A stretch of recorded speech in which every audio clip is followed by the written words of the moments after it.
அடுத்தபடியாக நான் பார்க்க போற தொகுதி பூம்புகார் தொகுதி.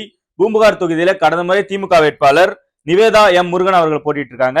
அவரை எதிர்த்து அதிமுக வேட்பாளர் பவுன்ராஜ் அவர்கள் போட்டியிட்டு தோல்வி அடைந்திருக்கிறார். அதாவது கடந்த முறை திமுக வேட்பாளர் நிவேதா எம் முருகன் அவர்கள் வாங்கிய வாக்குகள் பாத்தீங்கன்னா 96,102 வாக்குகள் பெற்று வெற்றி பெற்றிருக்கிறார். அவரை எதிர்த்து போட்டியிட்ட அதிமுக வேட்பாளர் பவுன்ராஜ் அவர்கள் 92,803 வாக்குகள் பெற்று தோல்வி அடைந்திருக்கிறார். சோ தற்போதைய சூழல்ல பூம்புகார் தொகுதிக்கு தேர்தல் வந்தா மக்கள் யார் பக்கம் நிக்கிறாங்கன்னா திமுக 39%, அதிமுக 40%, பாட்டாளி மக்கள் கட்சி 6%, தமிழக வெற்றி கழகம் 6%, நாம் தமிழர் கட்சி 4%, தேமுதிக 2%, மற்றவை 3%. அதாவது தற்போதைய சூழல்ல பூம்புகார் தொகுதிக்கு தேர்தல் வந்தா இந்த தொகுதியுமே ஒரு இழுபறி தொகுதியா இருக்கிறதுக்கான வாய்ப்புகள் அதிகம். ஏன்னா இங்கேயுமே திமுகவுக்கும் அதிமுகவும் சின்ன மார்ஜின் தான் இருக்கு. சோ இதெல்லாம் கூட்டணி நிலைப்பாடு அறிவிச்சதுக்கு அப்புறம் தான் நம்ம கிளியரா சொல்ல முடியும்.